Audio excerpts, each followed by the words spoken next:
Logical, maybe philosophical structures that help explain why the world feels like it's, I don't know, fragmenting faster than we can even keep track. Yeah, and today we're really taking on a massive task. We're going deep into the ZerOwOrk movement, this systemic rebellion that really hinges on anonymity and, well, digital warfare. And we're holding it up against two really quite different frameworks, Carl Jung's depth psychology and, on the other hand, Henry David Thoreau's radical individualism. It's quite the contrast. It really is.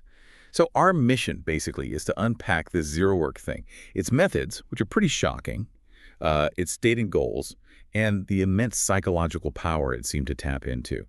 We need to try and diagnose the chaos, understand the source material's claim that this isn't just politics, it's something more like a collective psychological breakdown. Okay, let's set the scene first, because the sources we're looking at are pretty adamant that the conditions for a movement like ZerOwOrk weren't just possible, they were almost inevitable. They root it in a specific societal breaking point. They call it the 2012 inflection point. And that's the central paradox you really need to keep in mind. The moment we hit peak global connectivity, technologically speaking, was precisely when social cohesion just seemed to crater. Around 2012, we hit that critical mass, ubiquitous mobile phones, fast internet becoming the norm everywhere. The technical plumbing for shared communication was essentially complete. But the quality of that communication, the shared sense of reality, the social contract, it started decaying fast, like exponentially. The connectivity itself seemed to accelerate the fragmentation instead of unifying us. Well, look at the data points the sources bring up. There's one really staggering metric about information quality. Fact-checking stories in U.S. news media apparently jumped 300% just between 2008 and 2012. 300%. In 4 years. Yeah, that's not just a little bump. That signals an urgent, almost desperate need for corrective infrastructure because the sheer rate of information decay, of falsehoods spreading, it just overwhelmed our ability to process things, to trust. That shared ground, epistemologically speaking, just vanished. And you see this collapse of shared meaning translating almost immediately into political gridlock. The sources track this using congressional polarization metrics. Exactly. DW-NOMINATE scores, for those who follow that stuff. It basically plots lawmakers based on voting records, showing ideological distance. And those scores accelerated dramatically right after 2012. They jumped from around 0.40 to 0.51 pretty quickly. Which might sound small, 0.4 to 0.51, Brookwood. But that represents a huge psychological and political gap opening up, right? A chasm. It means the space for any kind of compromise just evaporated. They weren't just disagreeing anymore. It's like they stopped sharing a common language or even a common set of facts to base a compromise on. That ideological shift in just those few post-2012 years was bigger than the entire previous decade's shift. Wow, and this feeds right into the broader decay of trust in institutions. The sources point out that confidence in institutions generally, government, media, even local groups, dropped something like 45% between the 70s and around 2021. And when people stop trusting those central mechanisms of reality, the news, the government, the law, they become psychologically adrift. There's no anchor. Which leads to what the sources call this complete cultural fragmentation. Trend cycles that used to last maybe 20 years, giving culture some stability, they're now compressed. We fractured into thousands of tiny, incompatible microcultures. Yeah, developing languages all their own, the sources say, with special symbols making communication across these bubbles mutually incomprehensible. It's like thousands of little echo chambers, but with walls made of different realities. So it wasn't a slow decline. It was this exponential, chaotic acceleration. A phase transition, as you mentioned. Right. Network science talks about this. When complex systems, especially social ones, go past certain cognitive limits, like our basic human capacity to maintain stable relationships, Dunbar's number, and all that, they can suddenly shift from a coherent state into chaos.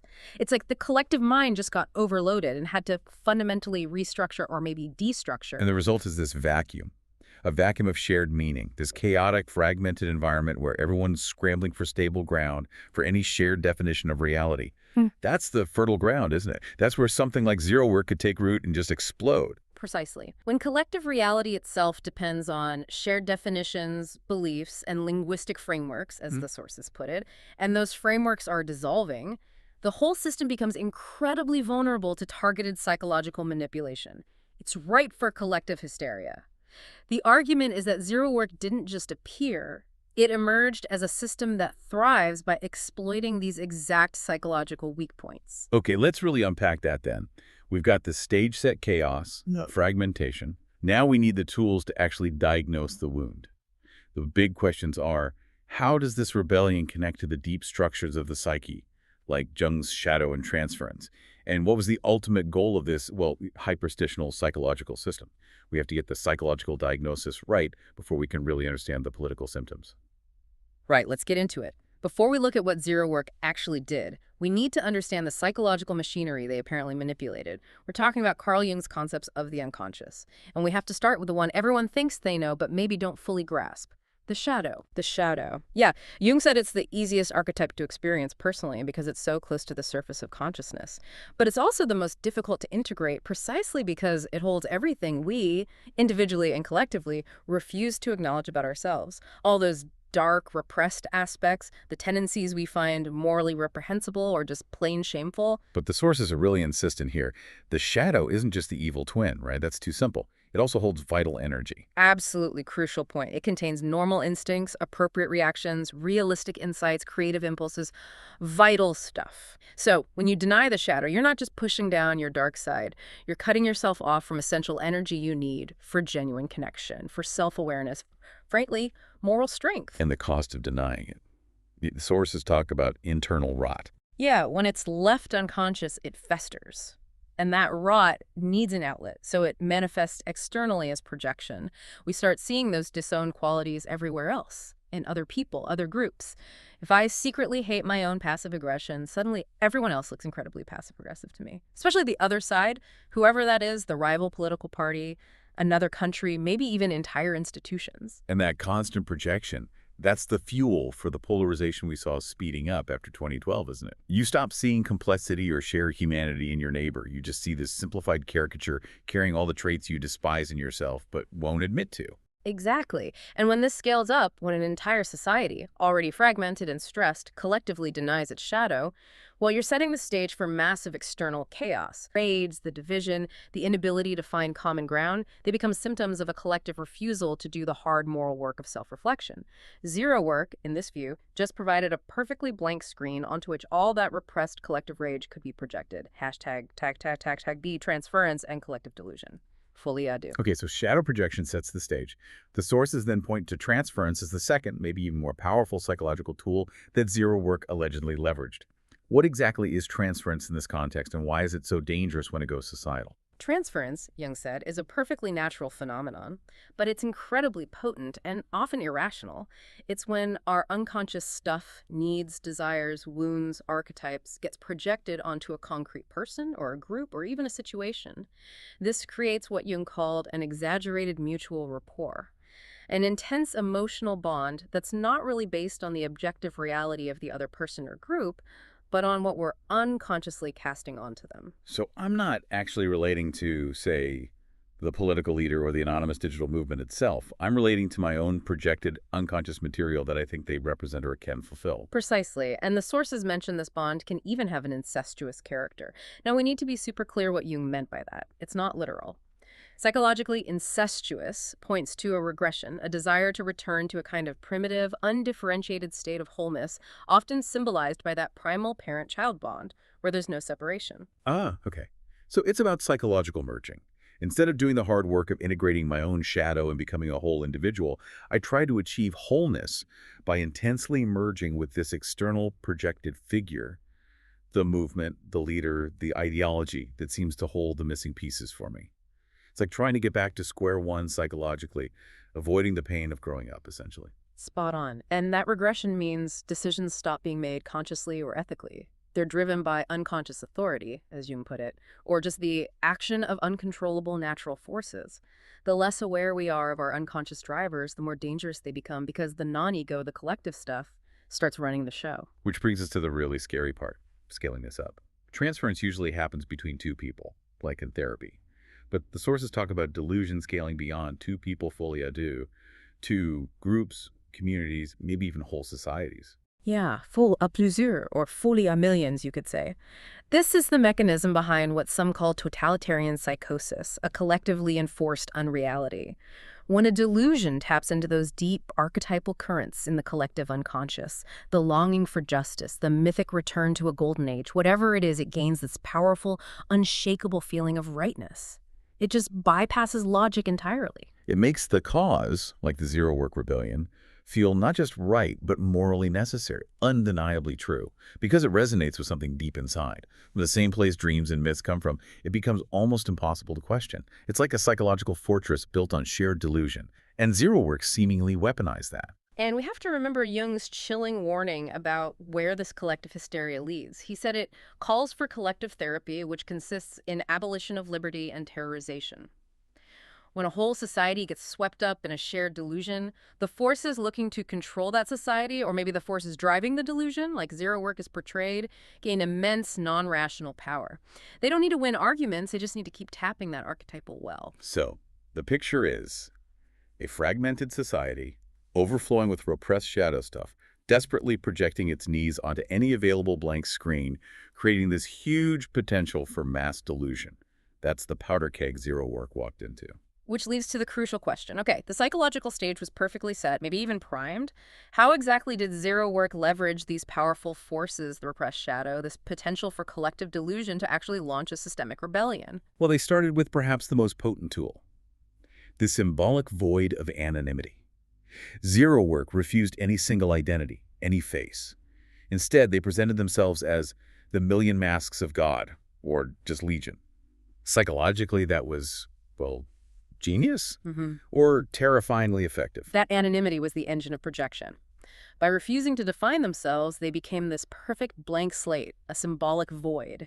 It was an open invitation for the public to project absolutely everything from their collective unconscious onto the movement, all the economic anxiety, the political fury, the deep desire for justice, and all that repressed shadow material we talked about. So people weren't really joining ZerOwOrk's cause. They became, as the sources put it, carriers of the delusion, transforming what might have been just a digital entity into a massive, powerful psychological phenomenon.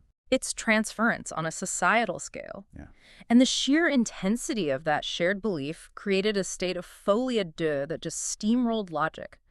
The rebellion felt morally necessary because it tapped into that feeling that the system had fundamentally attacked their deepest self, that repressed part of the psyche that ZerOwOrk now seemed to embody and champion. And this intense belief wasn't just theoretical. It translated into coordinated real-world action.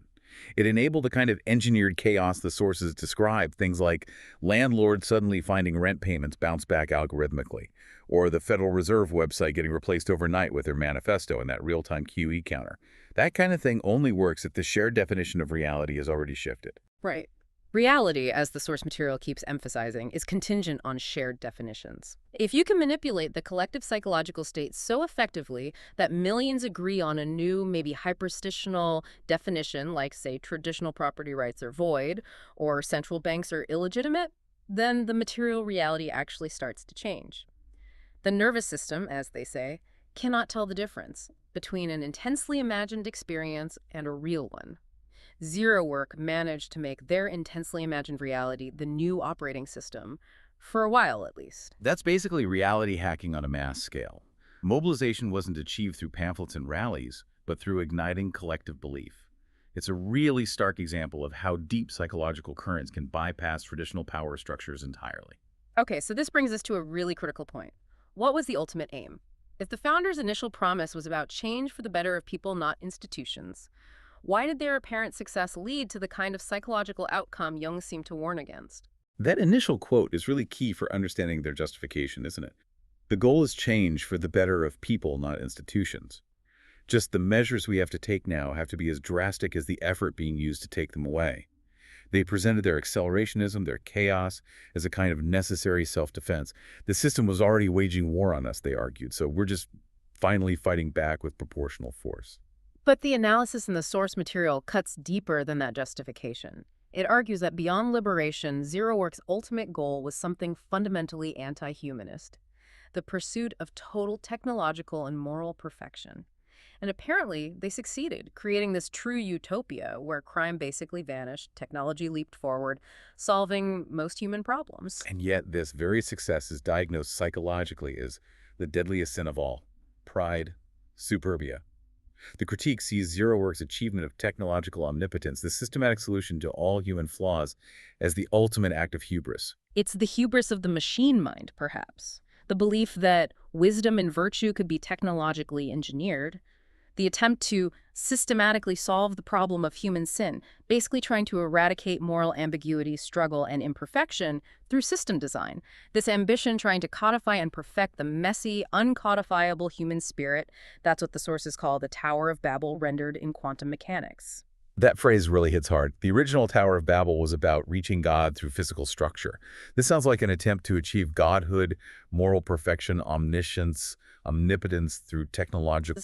From a Jungian perspective, certainly, it denies the necessary conditions for human meaning and growth. Struggle, limitation, confronting the shadow. Moral development, wisdom, virtue, these aren't things you can download. They're earned through difficult, messy, often painful moral choices, through grappling with our own imperfections.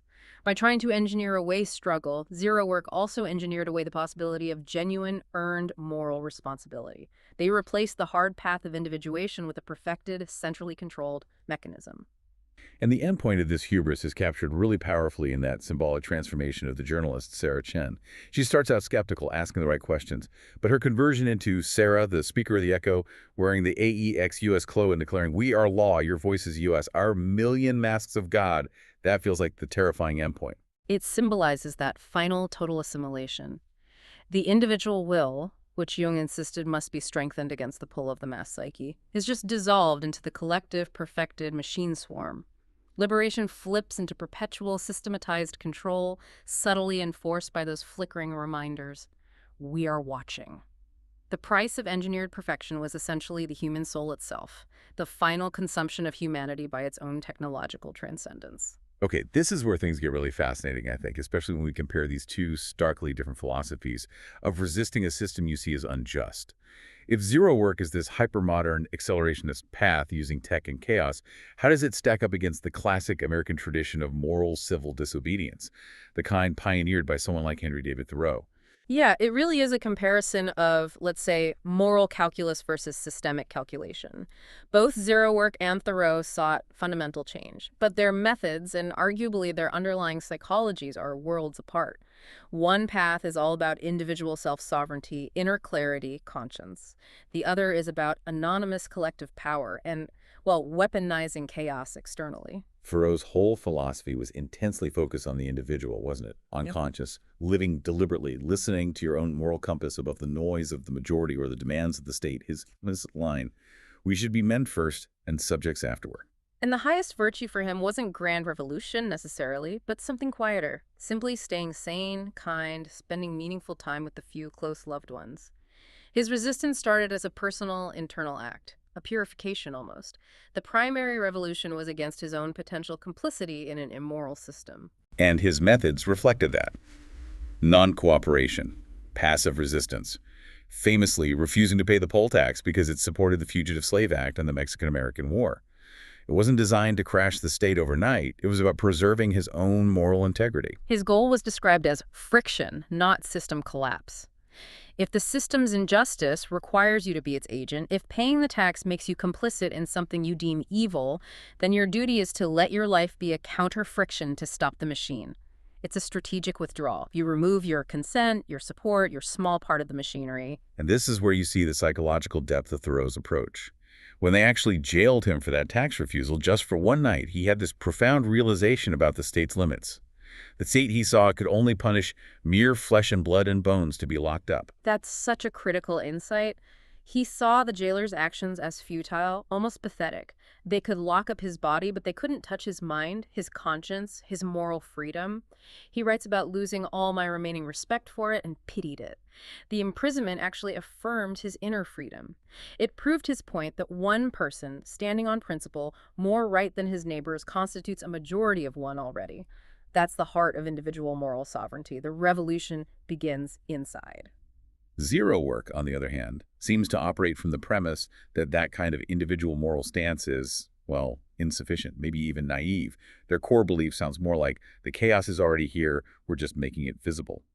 The war was declared on us long ago, they'd argue, so aggressive counterattack is not only justified, it's necessary. Right. Their methods are a kind of hyper-modernized version of old-school simple sabotage, but applied digitally and physically at scale. The goal isn't just friction, it's to accelerate the system's own contradictions until it reaches a terminal crisis. It's calculated, coordinated disruption aimed squarely at system destruction. The sources list some specific tactics, which imply this incredible level of mass, decentralized coordination, presumably fueled by that Folie Deux state we talked about. Right.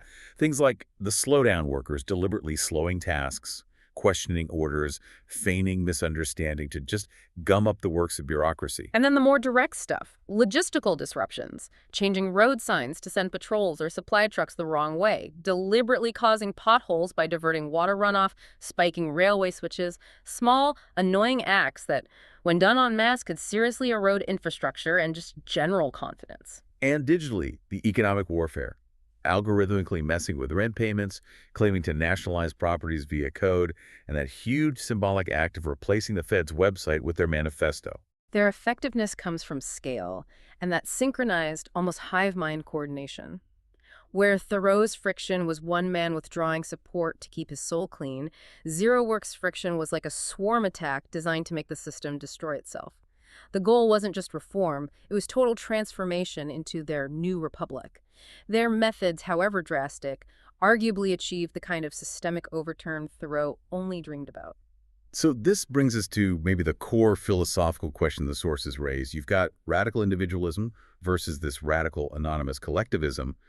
Where would someone like Jung land? Would he have seen some necessary convulsion in ZerOwOrk's chaos, or would he have sided firmly with Thoreau's quiet, sovereign resistance? It's a critical question, especially because the sources do quote this idea that genuine positive change often convulses the body through societal stagnation. At first glance, maybe that justifies ZerOwOrk's initial disruptive phase. Okay, so if Jung acknowledged that revolution might need some shaking up, why would he likely reject the ZerOwOrk model ultimately? Because Jung's entire life's work was focused on the inner consolidation of the individual, precisely against the overwhelming dissolving force of the mass psyche. He warned constantly against any movement or ideology that encourages individuals to melt their responsibility, their judgment, their consciousness into the collective. He feared the creation of half-baked mass men who are dangerously susceptible to totalitarian psychosis. Whereas Thoreau's act, even if it caused disruption, was the ultimate assertion of conscious individual moral choice. He stood alone, took responsibility, declared himself that majority of one. ZerOwOrk, by its very nature, the anonymity, the reliance on shadow projection, the Folie, Deux, seems designed to dissolve individual consciousness into the collective unconscious, to achieve power without individual moral accountability. And then there's the endpoint. ZerOwOrk's ultimate goal, as depicted, is that systematized, engineered perfection, the power of Babel in quantum mechanics.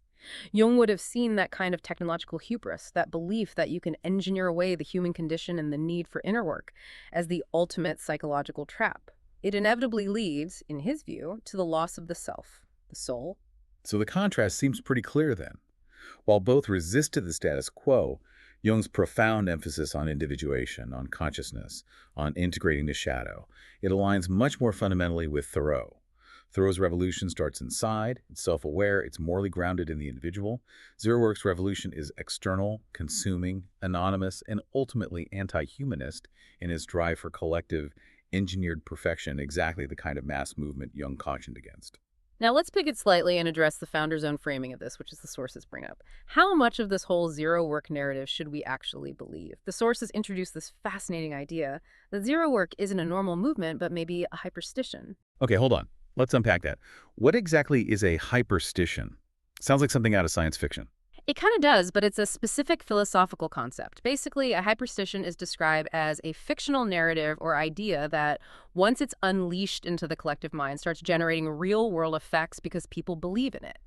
And those effects then retroactively seem to confirm the original fiction, creating this powerful feedback loop. Belief literally creates the reality that justifies the belief. So the sources deliberately play with ZerOwOrk's origins, right? They pose these questions.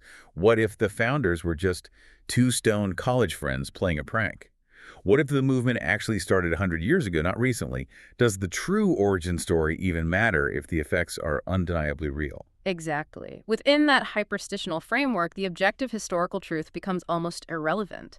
The origin is beside the point because the consequences were wiped student debt, the nationalized properties, the systemic disruption these things were experienced collectively, they became the shared reality. Like that voice asked the journalist in the source material, if the experience changed you, if it affected millions, does it matter whether it happened in what you call objective reality or in the constructed interface your brain calls life? And the implied answer within the hyperstition model is no. Once the belief gains traction, once that mass transference and Folie kicks in, the fiction becomes functionally real. Maybe even more real and potent than whatever the objective historical facts might have been. So what stands out then, regardless of whether ZerOwOrk was an ancient conspiracy or a digital flash mob that got out of hand, is the message embedded within the hyperstition itself. The sources say the core message was consistently about hope, resistance, and unity. Right. And that consistency suggests the hyperstitions successfully tapped into something deep and archetypal. That fundamental human urge for self-realization, for meaning, for pushing back against perceived oppression. It provided the collective unconscious with the narrative framework it needed to ignite that convulsion we talked about earlier. Hashtag the ZerOwOrk's final goals and paradox. We touched on the founder's promise, change for the better of people, not institutions. And the initial outcome, described in the sources, sounds almost utopian. Crime drops to near zero. Technology surges, solving resource scarcity. It looks like the engineered solution to centuries of human conflict and need. And that's the critical paradox, isn't it? They achieve this apparent liberation from economic hardship, social strife. But it's built entirely on that foundation of technological hubris. The Tower of Babel designed to eliminate struggle itself by engineering away those fundamental human constraints: limitation, risk, failure, maybe even mortality. The sources argue they also eliminated the fundamental preconditions for human meaning. If every need is instantly met, if virtue is coded into the system, if struggle itself is obsolete, what's the point of consciousness? What drives growth?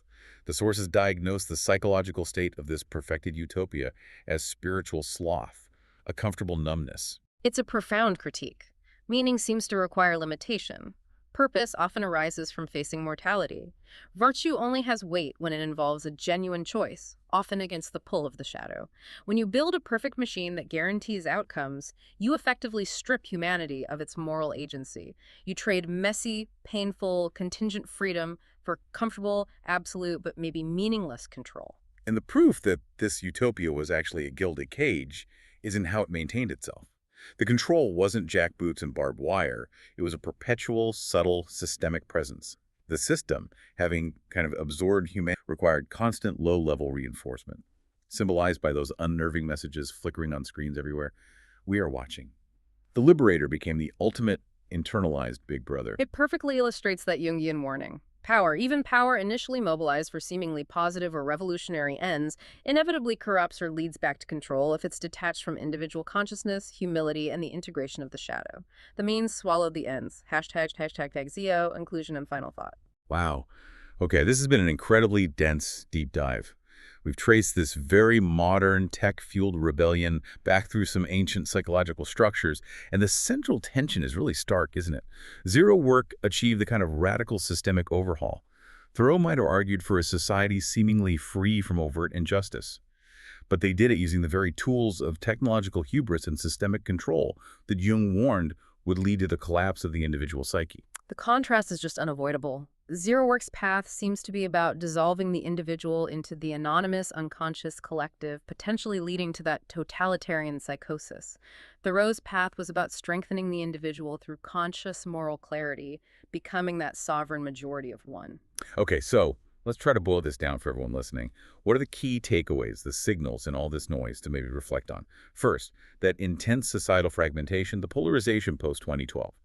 It's made best understood not just politically, but as a mass psychological event fueled by shadow projection and transference, and radically accelerated by connectivity and information overload. Second, ZerOwOrk seemingly capitalized on this breakdown by becoming a perfect symbolic void, an anonymous screen for collective shadow projection, achieving that state of Folie on a massive scale, making their constructed reality the operational one. Third, we see these two starkly different paths of resistance. ZerOwOrk's calculated chaos looks like anti-humanist accelerationism, ultimately aiming for total control through engineered perfection. Thoreau's counterfriction is all about moral, sovereign individualism focused on maintaining inner integrity. And finally, the deep philosophical flaw identified in ZerOwOrk's utopia is that core belief that virtue, wisdom, maybe even meaning itself, can be systematically engineered. That Tower of Babel impulse, which ends up eliminating the very struggles and limitations that seem necessary for genuine human meaning. So the ultimate critique that comes out of this analysis of ZerOwOrk's perfected system seems to suggest that the only real antidote to that kind of technological or systemic hubris is something like voluntary limitation, a conscious choice to relinquish absolute power rather than constantly trying to maximize it. Which leads us to the final thought for you to consider. If reality is, at least in part, constructed by our shared beliefs, if we have the power to create hyperstitions that manifest tangible consequences, what might happen if we chose differently? What new kind of reality, maybe an anti-hyperstitional truth, could emerge if we, individually and collectively, aimed not for the power to define and control reality absolutely, but for the humility to acknowledge the inherent complexity, the fundamental unknowability, perhaps, of moral life? What kind of revolution becomes possible not through seizing power, but through consciously choosing to reclaim that inner moral sovereignty, maybe even choosing a form of powerlessness in the face of overwhelming systems, that Thoreauvian stance perhaps? That's definitely a question worth grappling with. Only you can explore that. Thanks for diving deep with us today.